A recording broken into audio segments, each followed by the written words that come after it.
अगर आप भी चाहते हैं कि आशिक म्यूजिक का ऑडियो वीडियो सबसे पहले आप तक पहुंचे, तो लाल बटन को दबाकर चैनल को सब्सक्राइब जरूर करें और बेल आइकन दबाना ना भूलें।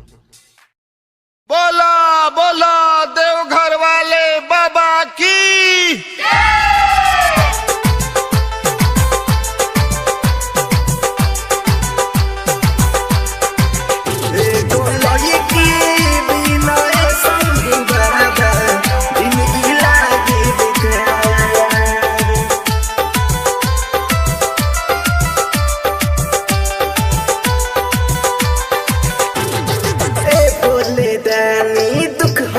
जानी कदी ना एगो जोगार एह साल के भाती हर साल आई काबर उठाई दुआर।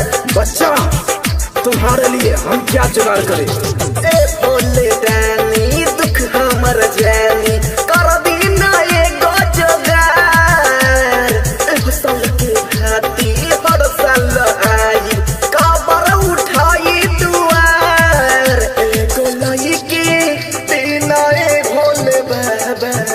जीवन लागी बेकार एगो लड़की बिना शंभू बाबा जिंदगी लागी बेकार।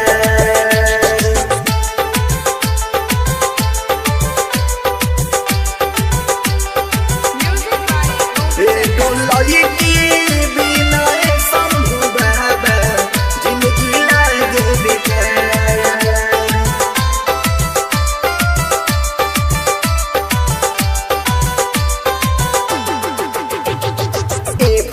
बाबा रुए करी ना उपाई चार बोलो भर रखल बार छोटा भाई। बालक तुम्हारा कर्म फूट गया है।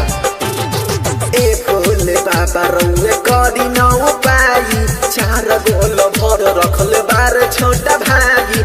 हमारा पर कदी ना विचारिए बाबा कब होई हमारा दीदार एगो लड़की बिना ए भोले बाबा जीवन लागी बेकार एगो लोभर बिना ए भोले बाबा जिंदगी लागी बेकार।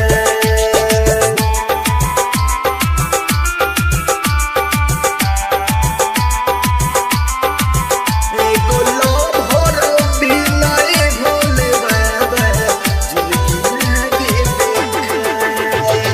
दिला रंगी राजा से भइल कसूर का 18 साल की उम्र में लड़की हमसे दूर बा। बच्चा ये पिछला जन्म का पाप है। हाँ